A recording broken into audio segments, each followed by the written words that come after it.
Hello dear students, मैं engineer प्रकाश को गुप्ता एक बार फिर से आप सभी का दराजी लेक्चर में आप सभी का वेलकम करते हैं।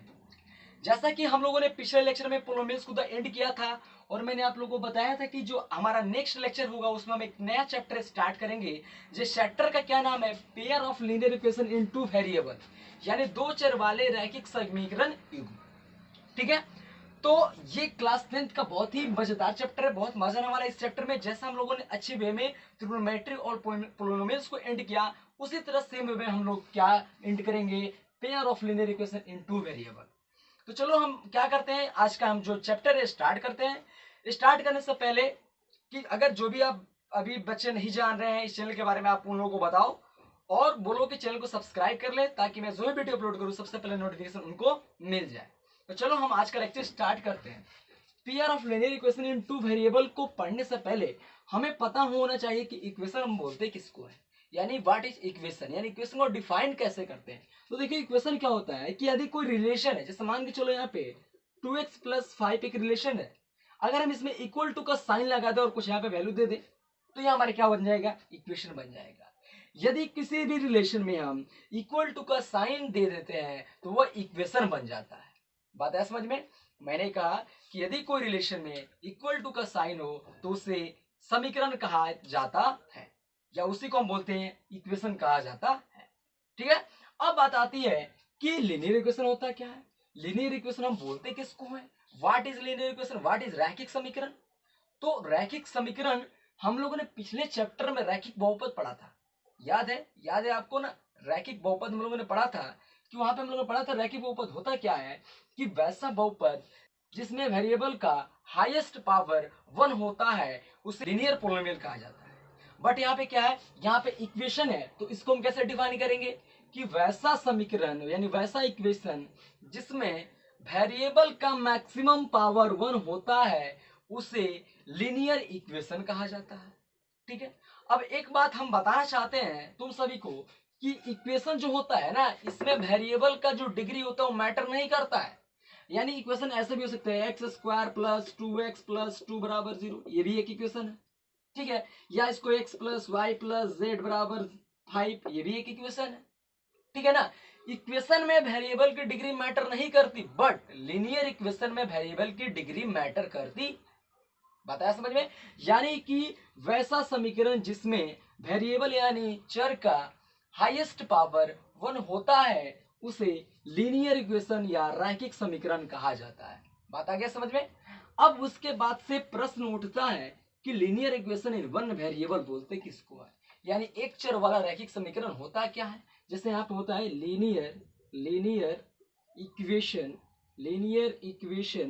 इन in one variable in one variable, यानी एक चर वाला रैखिक समीकरण होता क्या है। उसके बाद से हम लोग देखेंगे दो चर वाला रैखिक समीकरण होता क्या है, तब जाके हम लोग क्या करेंगे कि pair of linear equation into variable हम बोलते किसको, उसके बारे में हम स्टडी करेंगे। तो सबसे पहले इन बातों का ज्ञान होना आवश्यक है, तभी हम जाके इसके अंदर की चीजों को पढ़ पाएंगे। ठीक है ना, ये बेसिक चीजें हैं, ये आपको क्लास 8 9 में पढ़ाया गया होगा। तो अब देखिए यहाँ पे लीनियर इक्वेशन वन वेरिएबल बोलते किसके हैं। तो देखो होता क्या है कि वैसा लीनियर इक्वेशन जिसमें एक वेरिएबल, जिसमें कितना वेरिएबल, एक वेरिएबल यानी वन वेरिएबल यूज किया जाता है उसे linear equation in one variable के नाम से जानते और पहचानते हैं। आया बात समझ में। मैंने क्या कहा, मैंने कहा कि वैसा लीनियर इक्वेशन जिसमें वन वेरिएबल यूज किया जाता है उसे linear equation in one variable कहा जाता है।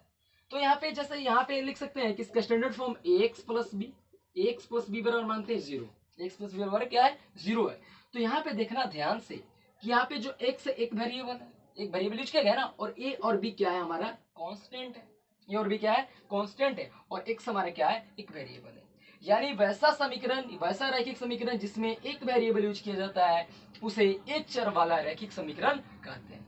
ठीक है, अब बात आती है कि linear equation in two variable बोलते हैं किसको। उसके बाद हम लोग पढ़ेंगे pair of linear equation in two variable होता क्या है। तो अब देखना ध्यान से, linear equation in two variable क्या होता है। वैसा लीनियर इक्वेशन जिसमें दो वेरिएबल यूज किया जाता है उसे linear equation in two variable कहा जाता है। आया बात समझ में? जैसे मान के चलो यहाँ पे ए है ax plus b y plus c is equal to 0। कोई डाउट नहीं होनी चाहिए। अब ध्यान से देखना है यहाँ पे कि हमारा ए और बी और सी क्या है, हमारा ये तीनों क्या है, कांस्टेंट है। क्या है? कांस्टेंट है। ये हमारा क्या है? कांस्टेंट है। और यहाँ जो तुमको दिखाई दे रहा है एक्स और वाई, ये क्या है तुम्हारा? वेरिएबल है। ये क्या है तुम्हारा? वेरिएबल है। यानी कि यहाँ पे भी एक्स का पावर 1 है और यहाँ भी वाई का पावर 1 है, तो ये हमारे क्या हो गया? लीनियर के अंतर्गत आएगा। और यहाँ पे क्या हो गया कि इसमें दो वेरिएबल यूज कर दिया गया, यानी वैसा लीनियर इक्वेशन जिसमें दो वेरिएबल यूज किया जाता है उसे linear equation in two variable कहा जाता है। बात आ गया होगा समझ में? तो चलो हम क्या करते हैं, इसको हम लिख लेते हैं, यानी हम यहाँ पे लिख देते हैं। तुम वीडियो को पॉज करके उतार लेना। आई होप तुम्हें समझ में आ गया होगा, तुम अपने से भी लिख सकते हो। तो चलो मैं लिख देता हूँ, ठीक है ना? अब देखो मैंने यहाँ पे डिफिनेशन लिख दिया है कि इक्वेशन किसको कहते हैं? वैसा रिलेशन जिसमें इक्वल टू का साइन हो उसे इक्वेशन कहा जाता है। एग्जांपल के तौर पे यहाँ पे हम दे दिए हैं। उसके बाद से लीनियर इक्वेशन किसको बोलते हैं? रैखिक समीकरण क्या होता है कि वैसा इक्वेशन जिसमें वेरिएबल का उच्चतम पावर 1 होता है उसे लीनियर इक्वेशन कहा जाता है। वहां पे एग्जांपल भी मैंने यहाँ पे दे दिया है। उसके बाद से होता है linear equation in one variable किसको बोलते हैं? यानी एक चर वाला रैखिक समीकरण क्या होता है? यानी वैसा लीनियर इक्वेशन जिसमें एक वेरिएबल यूज किया जाता है उसे एक चर वाला रैखिक समीकरण कहा जाता है। और इसका standard form x plus b बराबर 0 होता है। ठीक है। तो उसके बाद से linear equation in two variable, वैसा लीनियर इक्वेशन जिसमें दो वेरिएबल यूज किया जाता है उसे दो चर वाला रैखिक समीकरण कहा जाता है। और इसका स्टैंडर्ड फॉर्म क्या होता है? x plus b y plus c equal to 0 here a and b and c is a constant and x y is a variable. ठीक है। यानी x y क्या है तुम्हारा? वेरिएबल है, और a b और c क्या है? कांस्टेंट है। यानी जहां पे दो वेरिएबल को यूज किया जाता है उसको हम क्या बोलते हैं? Linear equation into variable. तो आई होप तुम्हें समझ में आया होगा। वीडियो को पॉज करके उसको उतार लो। उसके बाद हम स्टार्ट करते हैं अपना chapter pair of linear equation into variable. इसके पहले हमें ये जानना बेहद जरूरी था, क्योंकि ये बेसिक चीज हमें पता नहीं रहेगी तो हमें इस चैप्टर को पढ़ने में थोड़ा कठिनाई उत्पन्न होती, यानी आपको पढ़ने में कठिनाई उत्पन्न होती। इसलिए मैंने क्या किया कि मैंने यहाँ पे आपको बेसिक चीजें पहले बता दिया। तो चलिए वीडियो को पॉज करके आप इसे उतार लीजिए, हम पढ़ते हैं उसके बाद से pair of linear equation into variable. ठीक है।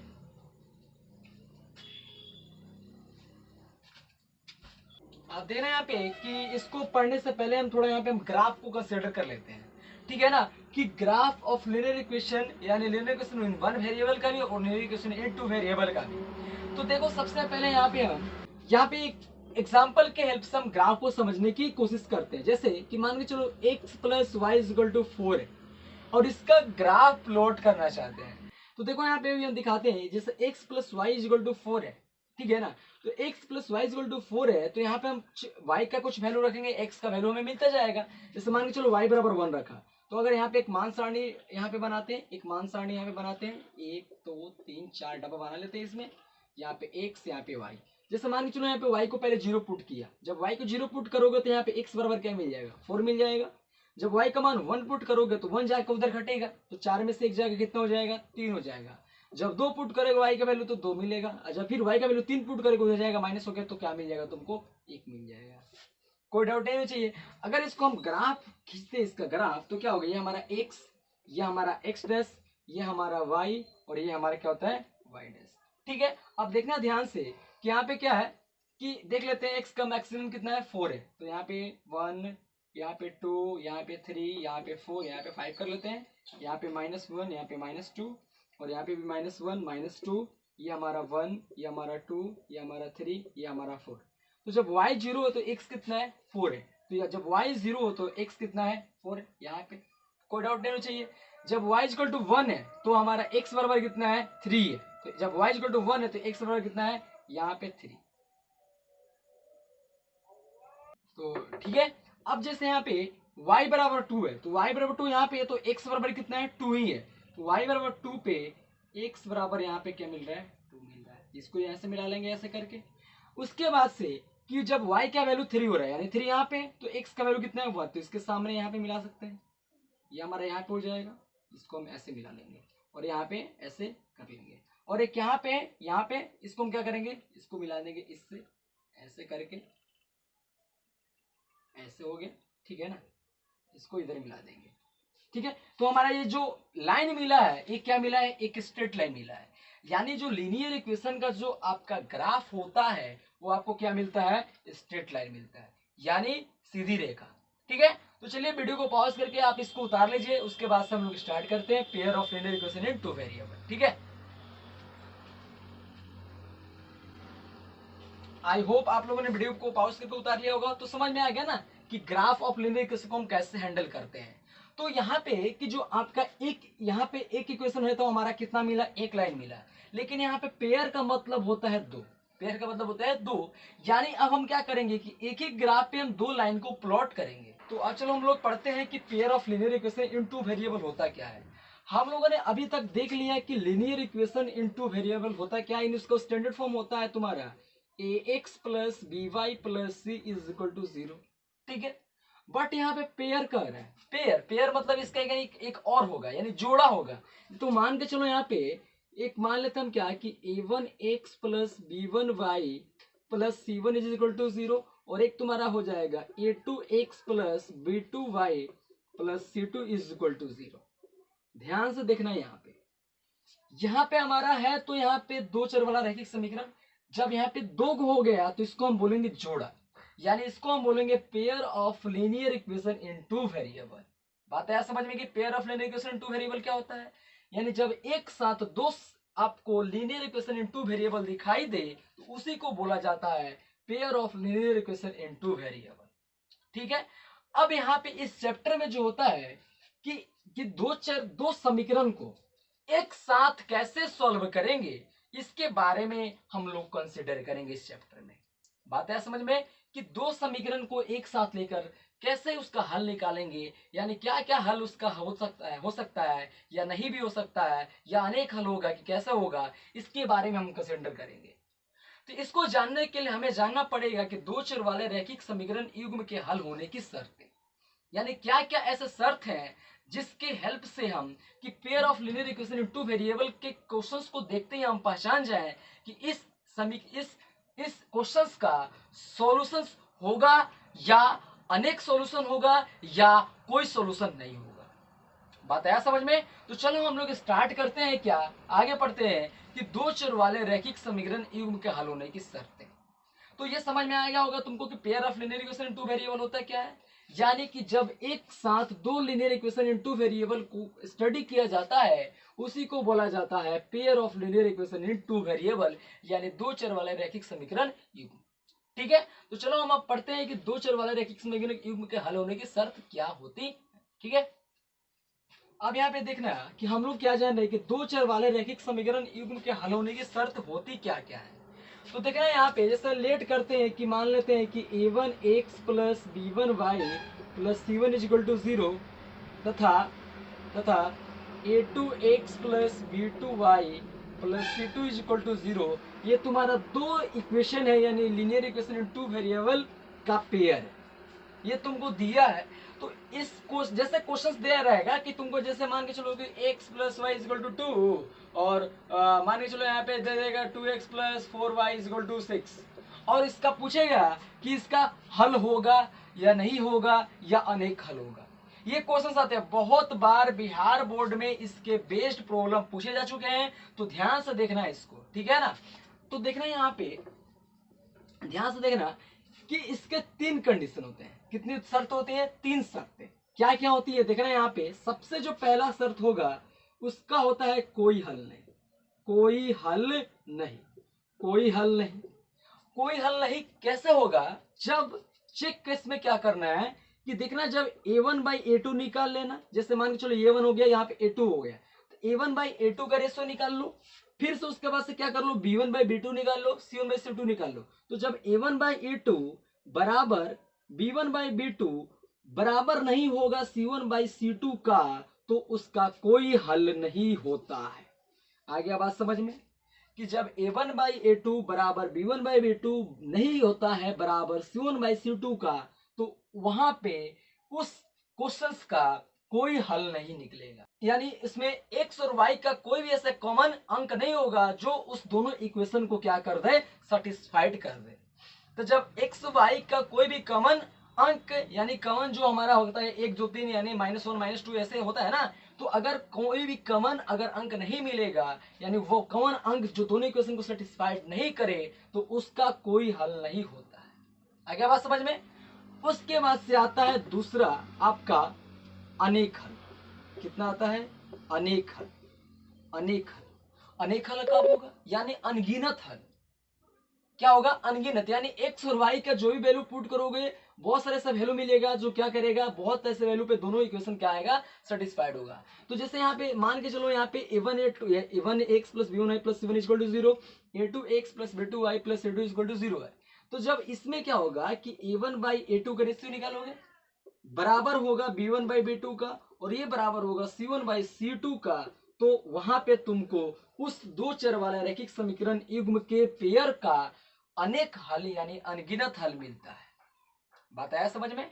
उसके बाद से तीसरा तुम्हारा आता है, तुम्हारा तीसरा जो आता है उसको बोलते हैं, वहां पे एक हल मिलेगा। कितना हल मिलेगा? एक हल, या इसी को बोला जाता है अद्वितीय हल।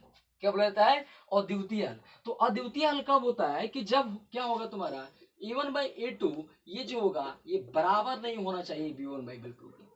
तो जब a1 बाई a2 बराबर नहीं हो b1 बाई b2 के, तो वहां पे तुमको अद्वितीय यानी एक हल मिलता है। यानी उस दोनों इक्वेशन में यानी x और y का जो एक ही वैल्यू होगा तो जो उस इक्वेशन को सेटिस्फाइड करेगा। बात आया समझ में। यानी जैसे मान के चलो कि यहाँ पे हम लिखते हैं कि,